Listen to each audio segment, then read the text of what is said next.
बिस्मिल्लाहिर्रहमानिर्रहीम। अस्सलाम वालेकुम व्यूअर्स, आप सब कैसे हैं? मैं उम्मीद करता हूँ आप सब खैरियत से होंगे। मेरी दुआ है कि अल्लाह आपको खुश रखे। व्यूअर्स, मेरे यूट्यूब चैनल फरूक ऑफिशियल पर आने का बहुत शुक्रिया।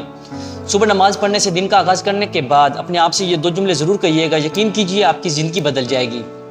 आप पॉजिटिव एनर्जी रेडिएट करेंगे, खुशियाँ आपका इस्तकबाल करेंगी और कामयाबी आपके कदम चूमेगी। पहला जुमला ये कि आपने अपने आप से सवाल करना है कि अगर आज मेरे पास ये ज़िंदगी का आखिरी दिन है तो मैं इसको किस तरह गुजारूंगा।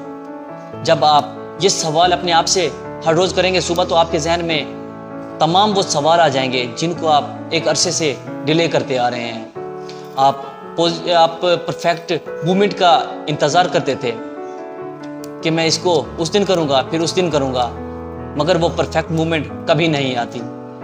जब आप अपने दिन का आगाज़ ही ये सोच कर करेंगे तो आप अपने हर उस काम को कर पाएंगे जो अभी तक स्टार्ट भी नहीं किए। फिर आप अपने हर दिन को कामयाब बना पाएंगे।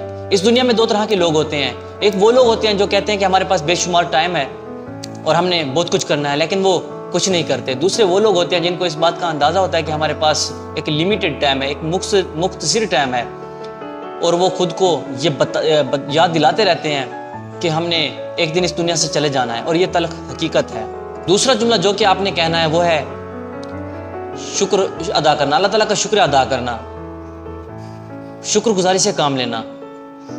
आपने कहना है कि ऐ अल्लाह, मैं तेरी दी हुई हर नेमत का शुक्र अदा करता हूँ। मैं बहुत ग्रेटफुल हूँ कि तूने मुझे हर वो चीज़ दी जिसके मैं काबिल भी नहीं था।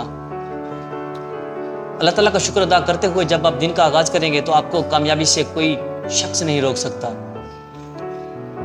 फिर आप अल्लाह से जुड़ जाएंगे। जब आप ग्रेटफुल रहेंगे तो आपको हर वो चीज़ मिलेगी जिसकी आपने कभी तवक्को भी नहीं की होगी। अल्लाह ताला का शुक्र अदा करते रहिए और ज़िंदगी में कामयाब होते जाइए। ये थे वो दो जुमले जिनको आप अपनी लाइफ में अप्लाई करते हैं तो आप कामयाब ज़रूर होंगे। इसी खूबसूरत पैगाम के साथ दीजिए फरूक लतीफ़ को इजाज़त। अपना बहुत सारा ख्याल रखिएगा। मिलते हैं एक नई वीडियो में। अल्लाह निगहबान। पाकिस्तान जिंदाबाद।